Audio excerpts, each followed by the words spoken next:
I didn't even know you could go to every country in the world. I thought you'd have to be a millionaire to go to every country in the world. Or you have to spend your entire life because there are so many countries, there's not enough time to go to every country in the world. کسی که میبینین به 203 تا کشور سفر کرده بدون اینکه از هواپیما استفاده کنه، نه حتی برای یک بار. How much money you spend for all these journey? Because you know, traveling all around the world is something luxury. However, I'm under the understanding that anything that has real value in life is worth fighting for. And the moment that you give up, that's the moment when it doesn't belong to you anymore. Hello everyone! Hope everything is going well. Today in this video I have Thor. I had him around 3 years ago. He didn't finish big project that he had to be the first person who traveled all the countries without flight. But I don't want to explain and I don't want to say anything. I want to ask him to explain about how was the process and also tell us a little bit about yourself and your project. Okay, well, first of all, I love your energy. Thank you. Thank you for having me again. So I'm best known as the person who visited every single country in the world completely without flying. That is a project which started in October 2013. Oh my and it God. only finished in July 2023. So it took me 9 years, 9 months, and 16 days to reach every country in the world completely without flying and without returning home. It was a project where I focused on promoting every country I visited in the most positive way. It was a country where I was trying to promote reaching goals and dreams in life, fighting for the things that we believe in. And it was a project where I was traveling as a goodwill ambassador of the Danish Red Cross, meeting with the Red Cross and promoting humanitarian work all around the world. That's amazing. You know, starting a very big project, especially when you finished that project, everybody say, "Oh, congratulations, that's great." But I think the first step of starting something is the hardest part. And I would love to know, how did you start this kind of project? And I mean, what's the first step for you to start something like that? Because, you know, even when we want to go to the gym, we always say that we are starting from Saturday, Sunday morning. We will go on that time, but we never start. So I would love to know, how did you start this project? Well, actually, it's a really good question. I think one of the very difficult things within starting the project was deciding which day am I going to leave my home country. Because for such a long time I was thinking, okay, I'm going to go out and I'll do this route and I will be in this country and I'll see these things and I'll meet these people. And I started planning more and more carefully, trying to find out, what am I going to carry with me? What will I put in my bag? What will I wear? What kind of social media platforms do I want for the project? Where's the funding going to come from? But it was actually a little bit tricky to find out when am I leaving? The overall idea started in early 2013, and I ended up leaving on the 10th of October 2013. And then I thought, well, if I do the 10th of October, then it will be 10:10, and then I could start at 10:10 in the morning, so it would be 10:10. And that's how I found the day and started planning exactly for that. And you know, as because you had your wife and you have your life and all these things, I would love to know how you figure it out with your wife, because you know it's a little bit hard to not a little bit, actually it's super hard to do not meet each other for such a long time. And how did you figure it out? It's a really good question. I think it depends on the people. So before my wife, I was in different relationships and I was working on different projects. My career was in shipping and logistics, and I was hired to go and work on projects around the world. So I was working 2 years in Libya, and I had one relationship when I went to Libya and nobody when I came home. I was working 1 year in Bangladesh, and I was in a relationship when I went to Bangladesh and nobody when I came back home.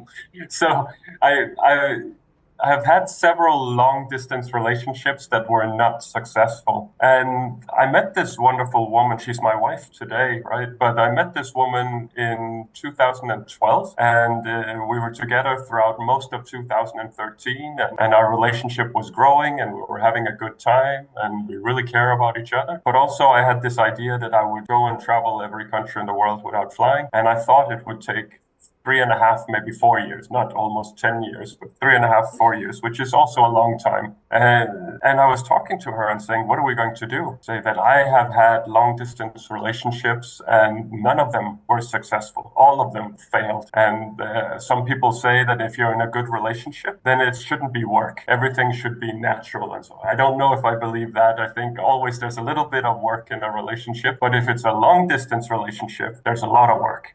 And for obvious reasons, you're not in the same room anymore, so you do not know exactly how the other person is feeling or what's going on. It takes more work, it takes effort. So my wife, she wasn't my wife back then. We were just a couple back then. We got married later. But so she said to me that let's not break something good.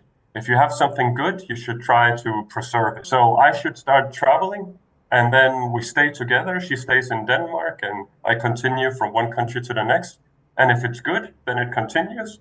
And if it's not good anymore, then we can talk about what are we going to do, and then maybe go, yeah, exactly. So she's a smart woman. This was a good idea. And I started traveling, and we had ups and downs. Sometimes we fight about something or we disagree about something, and other times everything was perfect. She would come and visit me around the world, and about 2 years into the project, she was very, very stressed with, she's a medical doctor. She was doing her PhD, and her sister had a daughter, and a lot of things were going on for her in Denmark. And I was in Central Africa, and everything was failing. I couldn't get the paperwork to cross borders. I was stuck at checkpoints.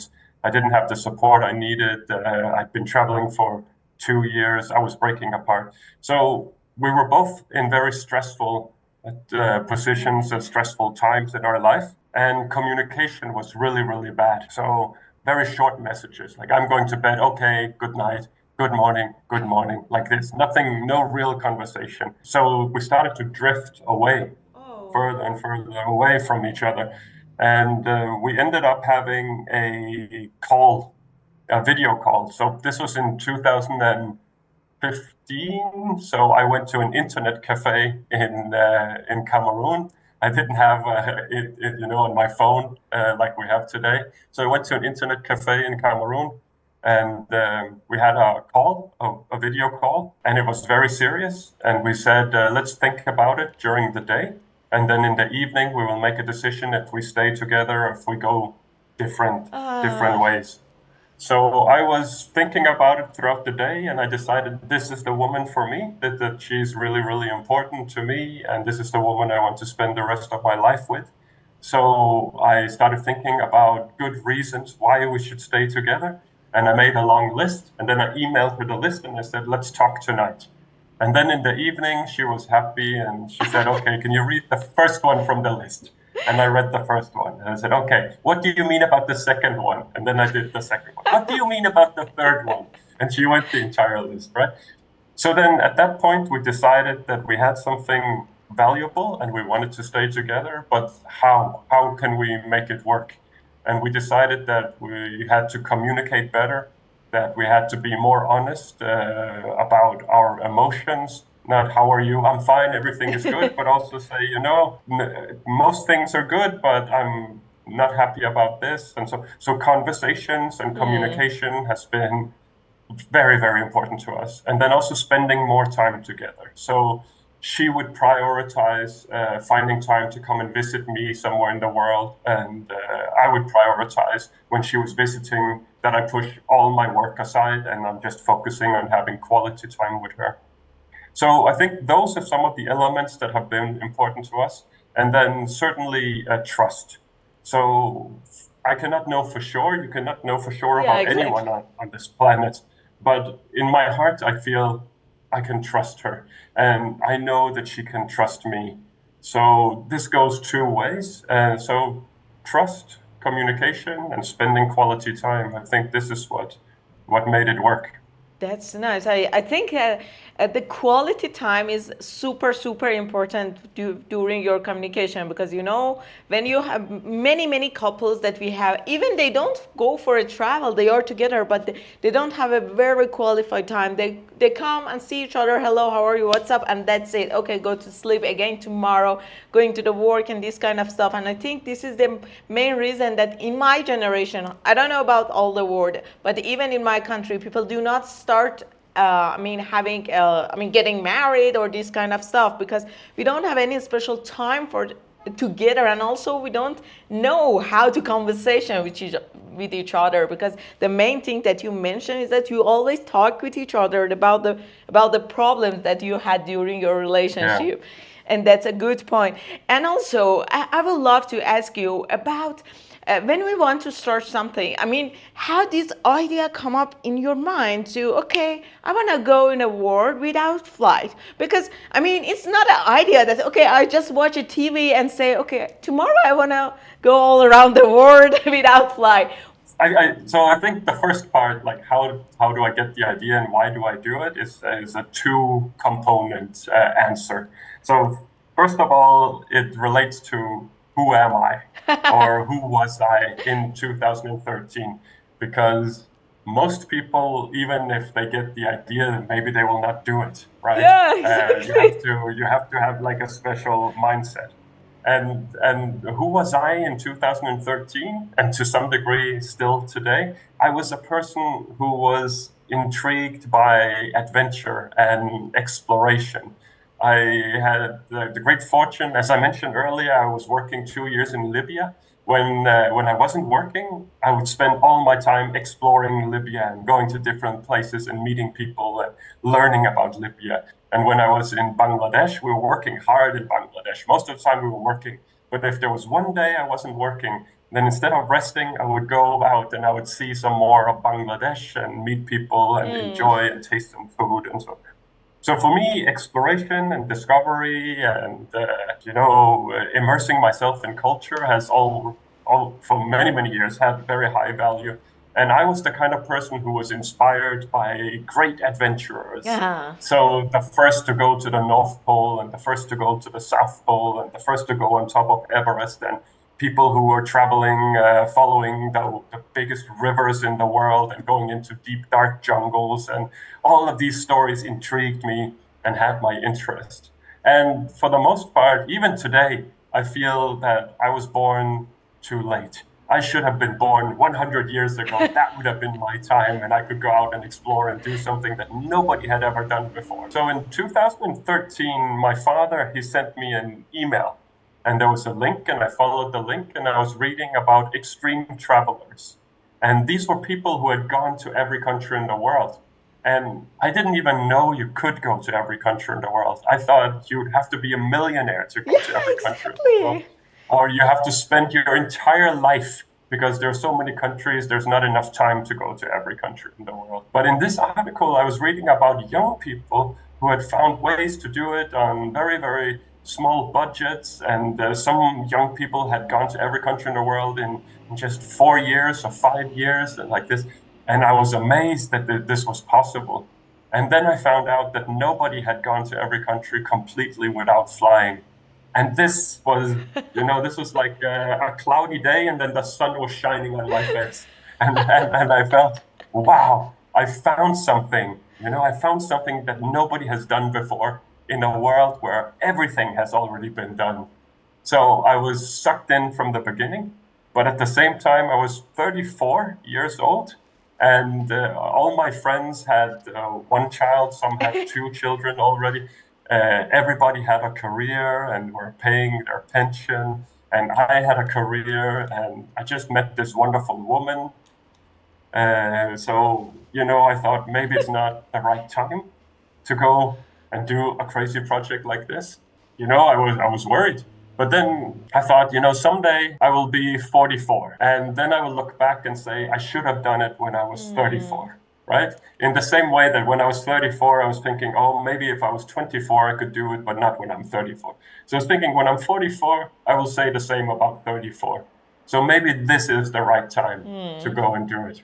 And then also I thought it was not going to be almost 10 years. I thought it would be much, much less. So then slowly I started planning, and I gave myself the push, and it got more and more serious. And like we already talked about, I found a date, and then I left Denmark and came back many years later. And you told me that how this idea pop up, but starting something hard, it's always difficult.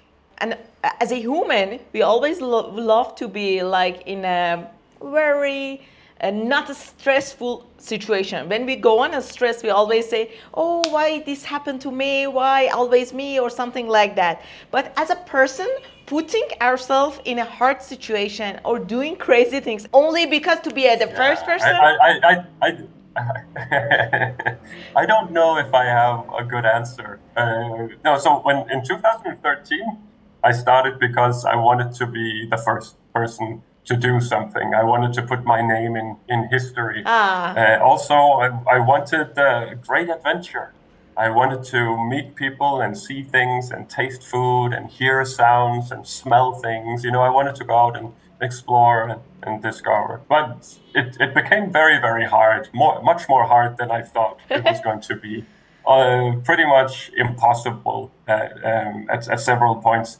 And, at that point, maybe I should give up and I should go home. However, I'm under the understanding that anything that has real value in life is worth fighting for. And the moment that you give up, that's the moment when it doesn't belong to you anymore. So if you want to learn a new language and you say, I want to learn to speak French, and then after 2 or 3 days you go, oh, it's too hard, too many words, I can't remember, my brain is not made for language, and you stop, then it doesn't belong to you. You have to try also through the hard period, or with an education, or learning a language, or with a relationship, or looking for work, or losing weight, or 100 different things that when it becomes hard, if you give up, then it doesn't belong to you anymore. And then it never belonged to you. You have to fight also when it's hard. So I think in part, this is why I kept fighting. And it was a very, very, very, very hard project. It's a very difficult thing to do.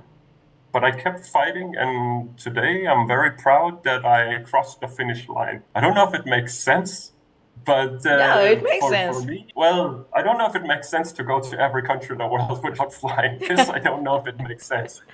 But I do know that it makes sense to fight for the things that we believe in. And also, what was the hardest part during your way? Because you said that maybe it's more harder than you thought about it. I think it's many things combined. Overall, the main thing that maybe when you think it's come up in your mind, oh, that moment is crazy, and I want to, stop my project or something like that. Well, for me, after 2 years, this has been repetition after repetition after repetition. For the duration of 2 years, there was no support where I needed it. I was sick, I was weak, my long-distance relationship was breaking. I had cerebral malaria, I wasn't getting the sleep I needed, I wasn't getting the food I needed, and there was no point in what I was doing. So for me, in that moment, the hardest thing was convincing myself to continue fighting, because there was no motivation. There was no reason why I should continue at all. But, the hardest thing in a project like that is many Find things. A motivation. It can be loneliness. It can be financing it. It can be finding certain solutions, getting on board a ship when the ship does not want any passengers, or getting inside a country when immigration says, no, you cannot enter the country. If you go back in the time, is there anything that you put a lot of effort and attention, and after, for example, traveling all around the world and being here right now, you understood that, okay, it's not so much important that I put effort and that much effort on it? Yes. I thought it was going to be 4 years, and then it was 5 and 6 and 7 and 8 and 9 years. And in all this time, I was getting older, and I was in this relationship with a woman that I love, and she was also getting older. And we wanted to start a family. And I was starting to think, maybe it will be too late. maybe when this project finishes, it will be too late. So maybe I should stop the project and go back home, and we have a better chance to start a family, because it's not unlimited, the period, right, where you can have a child. And so I spent a lot of time thinking about this. Do we have a chance? Even if I stop the project and I go home, do we have a chance? Or, thinking and thinking about this. Should I give up? Should I stop? Should I so and so? And then at the end, I reached all the countries and I returned home. And I started to think, okay, I will never be a father. Then maybe it's because of the project, maybe it's biology, maybe something else, but I will never be a father. And in part, for sure, it could be that I came home so late that it was too late. And then, 11 months ago, suddenly my wife was pregnant. And now we have a baby daughter. She's 2 months old, and she's perfect. And I'm looking at her, I'm going like, what, counting the fingers, 1, 2, 3, 4, 5, 1, 2, 3, 4, 5, and the toes, and, look at me, and can you hear me? And she's perfect, and she's lovely, and I cannot believe how much time I spent thinking about that I will never be a father, or that this is going to cost me the chance, or should I give up or continue because of this, about starting a family. At the end, there was no reason to be concerned about it because it happened anyway. But there was no way I could know that it was going to happen anyway. That's nice. And I also ask this question from travelers that travel to many countries. Maybe we cannot travel to all around the world. What was the most thing that you shocked in the culture of other countries? I mean, one culture that you remember that. I'm not sure that there is one country where I was shocked about the culture, because I've already, before 2013, I was already traveling a lot and working different places. So I had been exposed to, when I came to Iran, I had already been to Iran before. And now I've been to Iran 4 times in my life. Cool. So in the same way, I've been to different countries, and I think I was positively shocked about the Middle East and the level of hospitality, because the media is always saying that the Middle Eastern region, this is trouble, this is war, this is conflict, a lot of man-made problems. And that people are terrorists and things like this, right? So you hear very bad things about a lot of the Middle East from some media, at least. And then when you go and visit all the countries in the Middle East, you see that the level of hospitality it belongs in the Olympic Games. It is completely different from hospitality in my own country. And people are so kind, and the food is amazing, and the culture is not the 500 years. The culture is 2,000 years or 10,000 years.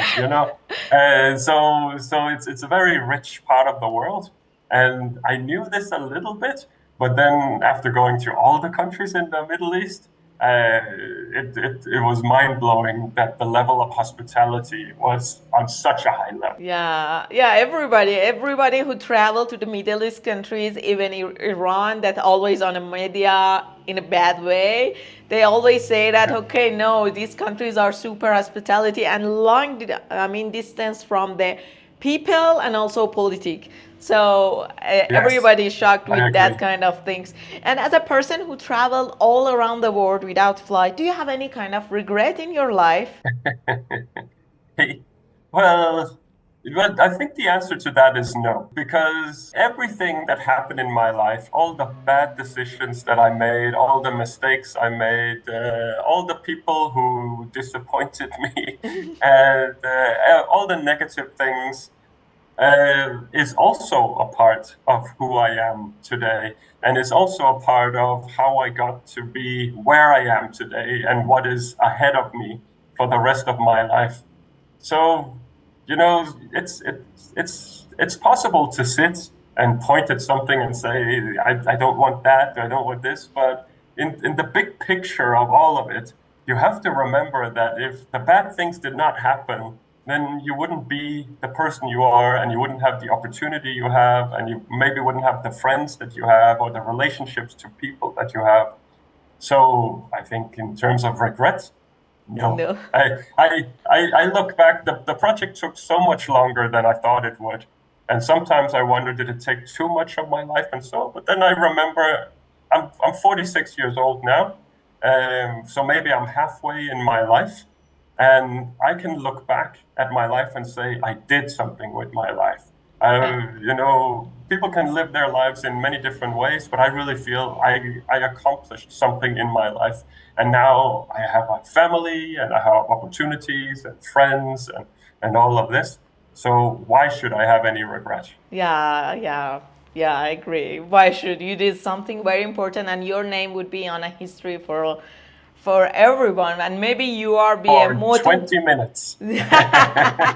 And maybe you will be a motivation for many people to start a project, a new project that nobody did in their life, and I believe that it can be. I hope so. Exactly. And also, one last question. How much money you spent for all these journey?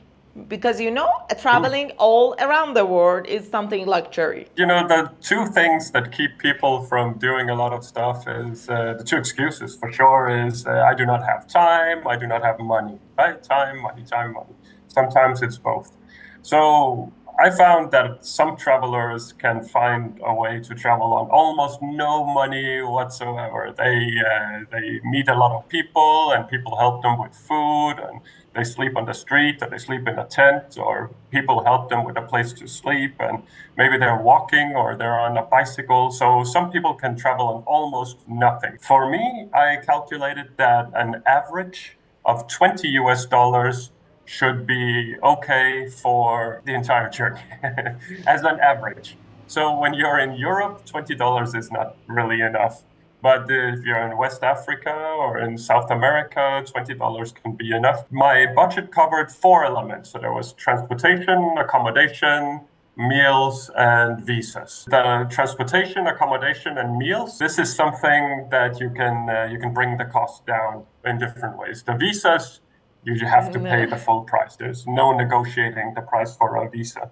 And in reality, for, again, 9 years, 9 months, and 16 days, you look at the money I spent, you look at the time it took, and the budget was correct with the $20 per day as an average, which comes out to about $70,000 over the entire period. Thank you so much. And also, if you want to say what is the biggest lesson you've got in your life after traveling, after finding solution to be, with your wife right now, and everything. What is if you want to say in one sentence, the biggest lessons that you always remember? Well, I would say that a stranger is a friend you've never met before. This was the project motto, and it held true. It was just, in the beginning, it was something, it sounded nice. And then after traveling for some time, it just became the truth that a stranger is a friend you've never met before. It's your decision. How are you going to behave when you meet someone? Are you going to remember their name? Are you going to be kind and polite? Or are you going to push them aside and be rude, and so on and so and so? The media is doing a good job covering the worst things in the world, but they are doing a very, very bad job showing the world as it is. The worst things in the world are a small part of the world compared to all the normal life. People going to school, people going to work, families, food, music, hobbies, sports, arts, all of this stuff. People falling in love all around the world. This is never in the news. So one very, very important lesson is just to see people as people all around the world. And again, knowing that a stranger is a friend you've never met before. Thank you so much. Actually, it's my pleasure to meet you again and also have this kind of conversation. If anything that you want to say at the end of the video, it's your turn. Well, I just want to say thank you for being with you 2 times now. That's really, really wonderful. I hope there can be a 3rd time. I love Iran. I want to come back, and I will be coming back. I'm planning a motorcycle journey from Denmark to Hong Kong And the plan is to come through Iran and then go to Balochistan and then Balochistan and that way to get to China and then to Hong Kong. So thank you so much for accepting my invitation and being here. I hope that your story motivate many people as it did for me and also many other people who watched your stories before. Thank you so much and have a good time and hope to see you soon. Have a good time. You're very Bye. kind. Thank you. Bye.